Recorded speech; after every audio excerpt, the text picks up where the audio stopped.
mates, my name is Risk and welcome to an RPG horror game called Skinwalker. Now this RPG horror game is actually quite old, so I actually have high expectation for old RPG horror games, so I'm gonna jump into it. The following story really happened, I saw it with my own eyes. Maybe it didn't happen as I saw it, but more on that later. We were all going out camping, me and 3 friends from university. Oh, what the hell, dude? Let me introduce my friends. I'm gonna assume his name is Kyle. This is Darren. Oh, okay, I was wrong. I wouldn't saw that he is our group of friends leader. Or actually, I would. He's the one that always gets us all out of the house and into the action. He's the first one to get on that cute girl by the bar. He's the first one to jump from the roof into the swimming pool. According to himself, he was even more impulsive when he was a kid.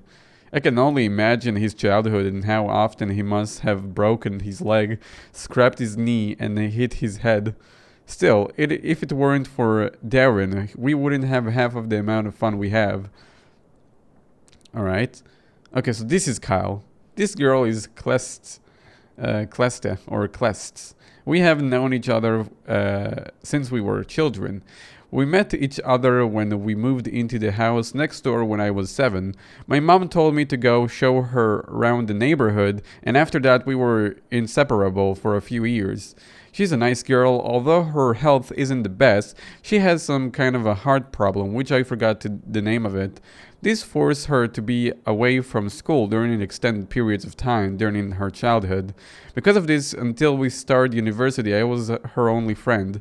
Still, she never complained and I've always seen her as a positive, happy girl.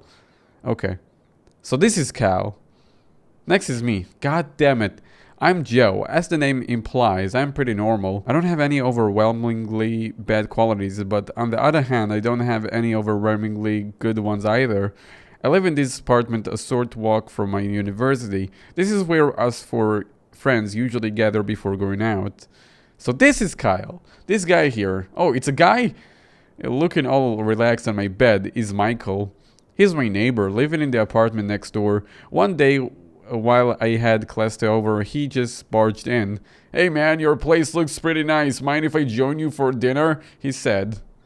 As you can imagine, he's pretty pushy. I don't think he realizes it himself. He came over several times after that day.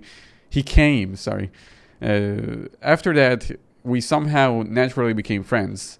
Well, you know, if somebody breaks to your house casually, you become friends with them. That's pretty natural. So one day, Darren came with the idea that we should go camping. Darren said his family had a cabin a little bit into the forest. So camping we went...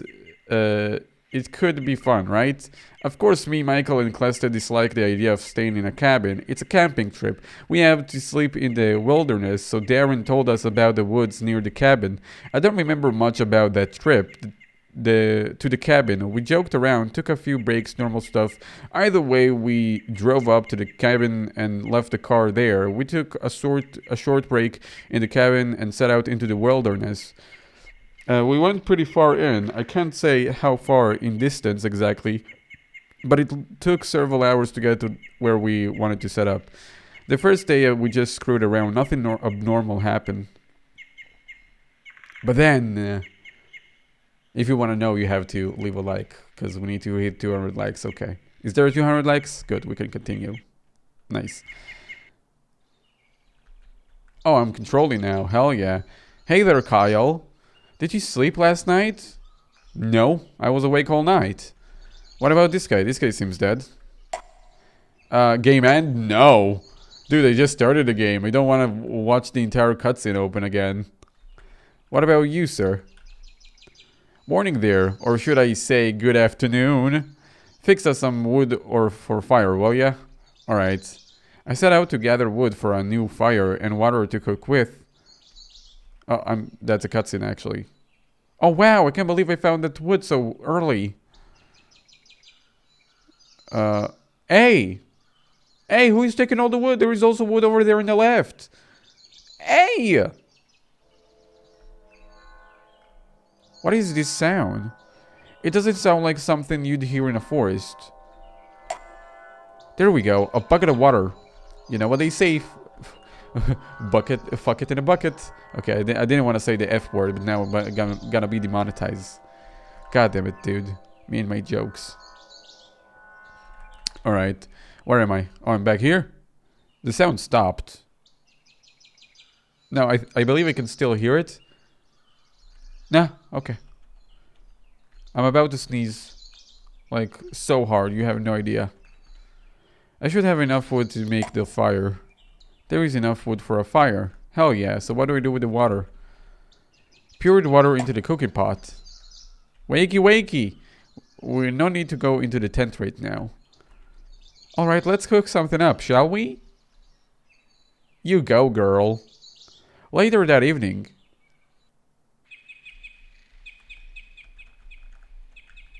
It's time to go to sleep soon. We're all out of booze.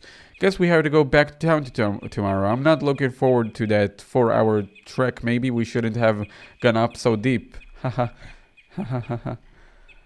What the hell is up with this fog?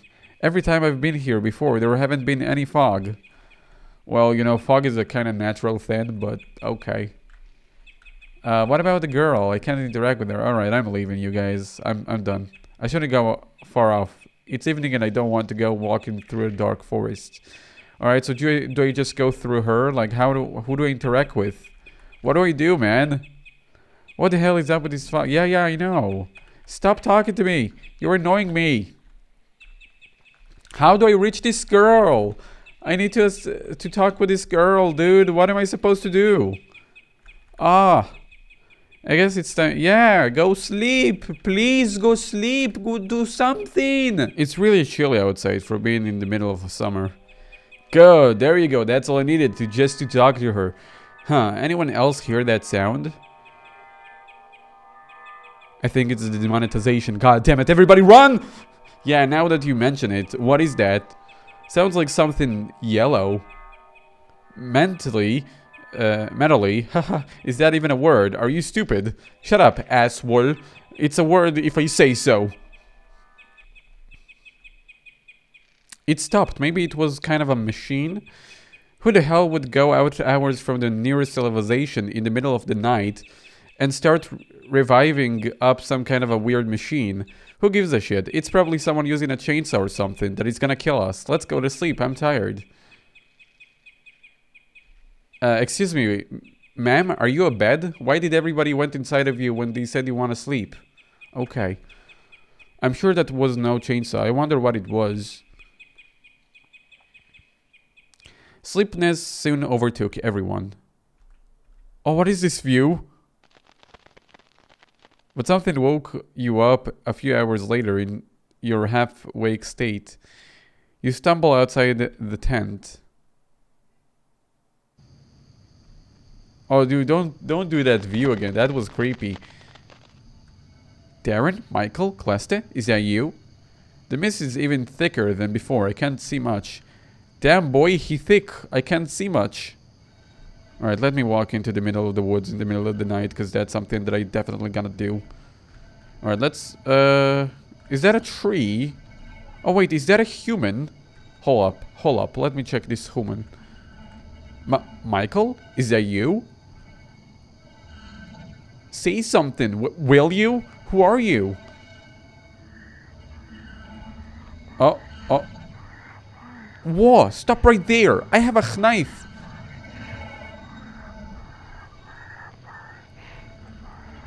Grip. Okay, I'm out of there.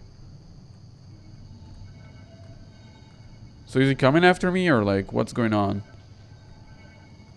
I'm going back to the tent. Okay, if you say so. I mean, this game is pretty much playing itself. I had no input whatsoever on any of the gameplay. It's just like, okay, talk to this guy, talk to this guy. Okay, now go sleep.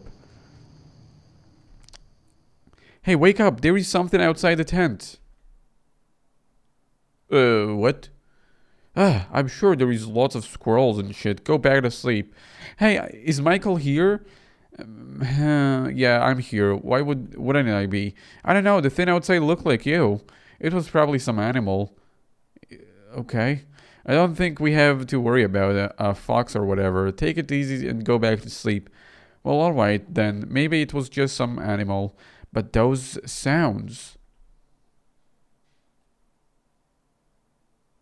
A few minutes later. Dude, if something is gonna appear at the entrance of the tent, I'm gonna be screaming, man. Okay, drop it. Whoever that is, I want to sleep already. It wasn't me. Me neither. That didn't sound like any of our voices. Well, shit. Now I'm never going to be able to sleep. Should we go outside and look? What if it's some crazy psycho with an axe? All the more reason to check it out. It's not like the tent is some kind of an impenetrable fortress.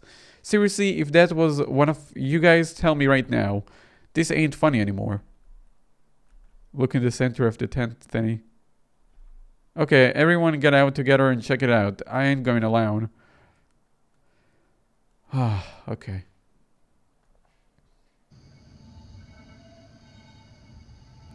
What the heck is that? Someone was definitely here. Crap. Shit. Shitty. Calm down, Kleste. Watch her language. We're trying to get the video monetized here. It'll be fine. What if the dude got some kind of a weapon with him? I mean, he killed this little critter, didn't he?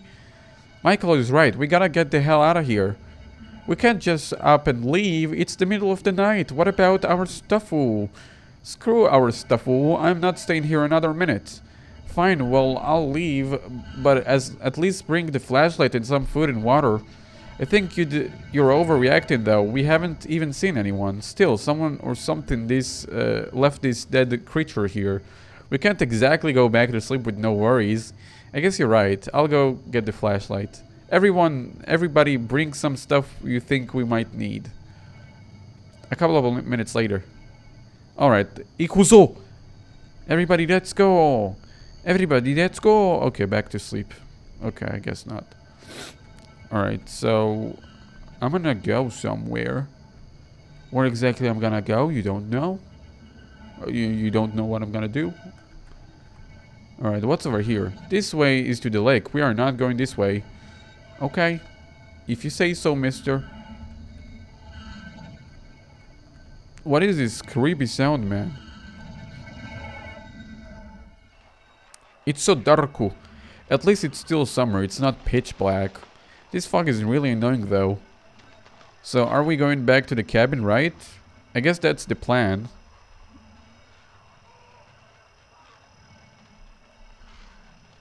Something bad is gonna happen.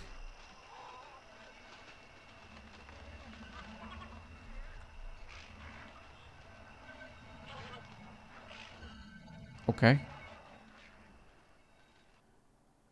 Like, did I really have to watch that? A while later, it became obvious Darren had no idea where he was going. He was swearing and looking all around. We have been walking for awfully long now. Are you sure you are on the right path, Darren? Are you sure we are on the right path, Darren? I've walked this path hundreds of times. We are on the right path. I don't recognize anything from when we were walking to the camp, though. I said we are on the right path! But as time went on, it became obvious that Darren had no idea where he were going. Darren couldn't find the path. Maybe it was the fog, maybe the darkness, maybe something else. Either way, we lost it. I kept looking behind me. I was having that feeling where you think someone is watching or stalking you. I nearly tripped over Kesla when she fell. Help Kesla up? Hell yeah. I took Kesla's hand and dragged her to the left. It was getting even mistier.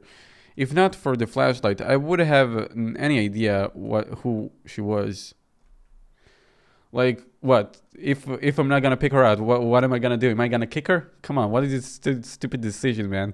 I recognize that tree. We're getting into the cabin. Again, I had the feeling that something was watching me. My gut was screaming at me that something somewhere was wrong. You're wrong! Calm down, gut. I realized the sound from earlier was back, softer but still present. I started looking around, panicking. Did a head count, or more actually, silhouette count? Me, Kleste, still holding my hand. Darren in the lead, Michael to the left. Who the heck was the guy besides Michael? My grip on Gessler's hand tightened and I quickly quickened my pace. I thought about shouting, but was worried. If I did, maybe the thing would turn around and jump Michael or something. I didn't know what to do. I ran my fingers along a knife I brought from a campo. Then the cabin appeared, out of nowhere. The mist was starting to disintegrate around us. It was easier to make out who everyone was now. I looked at the thing next to Michael. She looked just like Klesta. The thing whose hand I was holding leaned in front of me. It wasn't Klesta. It's Michael senpai! I should have ran or screamed, but my body was clenching up for no reason. The thing turned and walked into the mist. I caught up with the others as they entered the cabin, practically in tears. They couldn't find the car and were arguing about where we put it. I told them what I saw. Obviously, they didn't believe me. Still, everyone hurried inside and locked the door.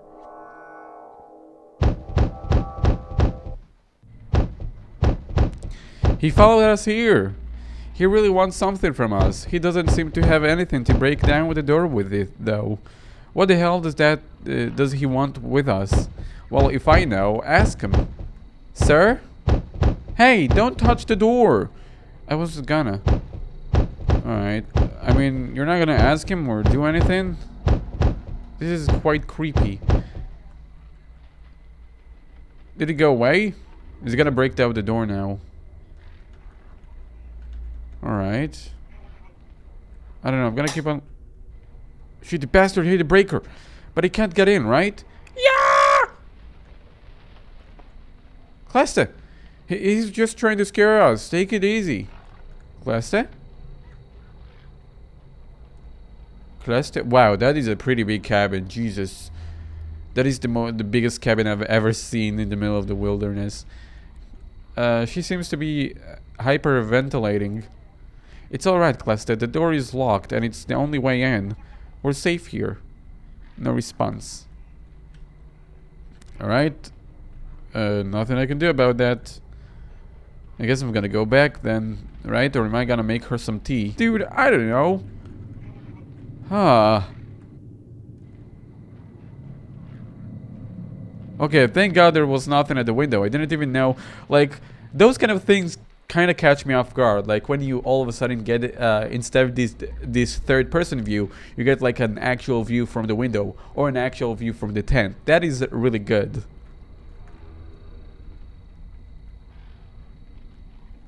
Oh, I see somebody in the distance.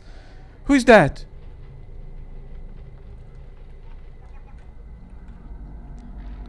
Well, whoever... what are you doing here?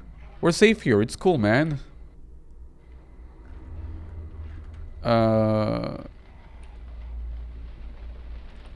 Okay.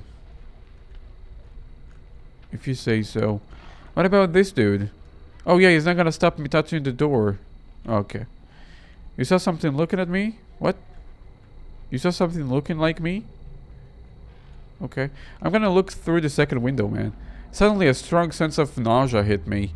There was something in the air. I could feel the horror overtaking me again. A couple of books in the board games. What? That's just a window. That is not a couple of books in a board game. Maybe I should go back and get Michael or something? Or am I dead? Or... I don't feel so good. Okay, man. We gotta hurry, man. Oh, this is actually kind of creepy now. Like, we're kind of stuck. Oh, Klesta! What are you doing? Hey! Ah! Oh, dude. Everybody hold on! It's just a phase! Can't get up. It's just the emo phase, I swear! Oh, okay, I'm going to sleep. I couldn't sleep and I wouldn't have even if I could. I just wanted to rest. I wanted for the world to stop spinning. I looked out a window.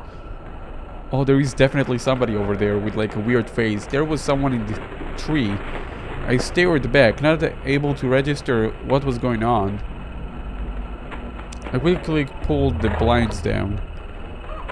Klesta came through the door. She looked pale and disheveled. I dragged her to the bed and laid her down. He was gasping for air, as if something was suffocating her. Eventually, her breathing became more regular. I asked where the others were. She shrugged. The room had stopped spinning a bit, but I feel far from good. Suddenly, a voice could be heard from the locked door. What was worse, though, was that it was Clesta's voice. Let me in, good, let me in there. I immediately pulled my knife and replaced it at the Castelli lying in the bed. Her eyes grew wide with shock and alarming, but they could have been faked. What are you doing? No, I'm the real one. The one out there, that's the imposter. I was kind of a trance, unsafe that, unsure what to do, and started staring down at her. Maybe I would have stabbed her if the voice at the door hadn't changed into some low, deep, gradual voice. Then it became high-pitched like a little girl's. I pulled my knife away. I snapped out of the trance. Now the nausea was returning. I got to the door and opened it. There was nothing. There was nothing there but a trail of black liquid. Suddenly I got this feeling that it might not be the best idea to go outside. Go outside. The thing was nowhere to be seen. Just as I thought, just as I was turning around, I took a look at the roof. There it was.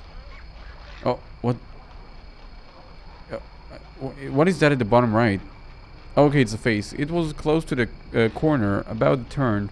It looked like an albino male with really long limbs.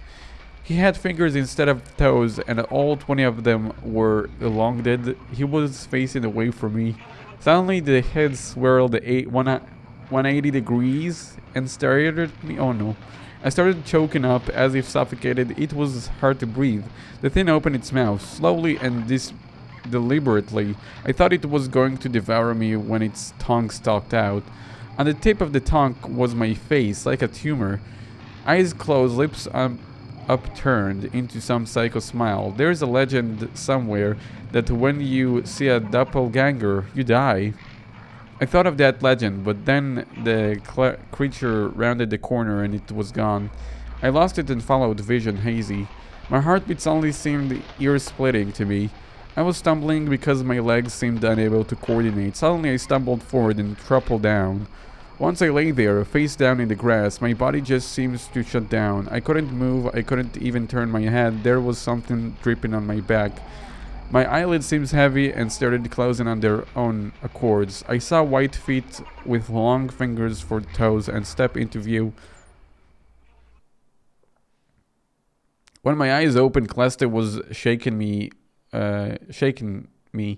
She was on the brink to tears and voice was cracking. I'm sorry, this font is really messing with me for some reason. It's hard for me to read. Get up. What bastard was in your skin? My head hurt. I was about to ask what happened when she started pulling me backwards towards the door. We toppled out and stumbled towards Darren's car, which was parked in a different location from what I remember. I was glad to be alive. The mist had stopped completely. Clesta was downright crying now. Oh, dude, come on. Dude, those views. Now we're like a view from the car. She pushed me into the back seat. That's when I noticed. I was wearing different clothes from when I lost conscious. Michael was there, huddling up and face buried in the knees. Some clothes, stained with blood, were beside him. They were mine.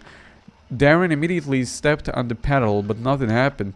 He swore and did it again. I noticed that Clesta was armed with a shotgun from the cabin.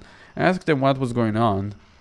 The thing joined us. He looked like you. We got out of the house and found the car. We were halfway down the road. Then Michael started screaming. I looked at Michael. He had a glazed over look in his eyes. The thing burst out of your clothes and jumped out of the car. Michael had the shotgun. He was firing out the window. He saw the thing run all the way back to the house at the friggin' speed of a light. It was in my skin? Yeah. Skinwalker. I looked down at myself. I wonder if I had been possessed or even worse. The thing had cut off my skin and wore it as its coat. I shrugged at the thought of something crawling around in my skin. I asked Michael if he was alright. The thing talked. I asked about what he didn't respond. I realized he was sobbing. The car jolted into motion. Darren first pumped as the cars started to accelerate. I turned back towards the cabin and saw the albino thing standing on the roof of the house watching us. I shrugged and turned back Clastis. The thing was in front of the car, or the windshield. It opened the mouth and my tongue face slithered out. Clasty fired the shotgun. The glass shattered and it was thrown backwards. Darren shrieked and I saw blood coming from his face. Something pierced my face and I realized it was glass. The car skidded to a stop. The car doors opened without any reason and I fell out. The thing lay directly across from me, eyes closed as if it was sleeping. I wished I could close my eyes. Its mouth hung open and I saw myself again.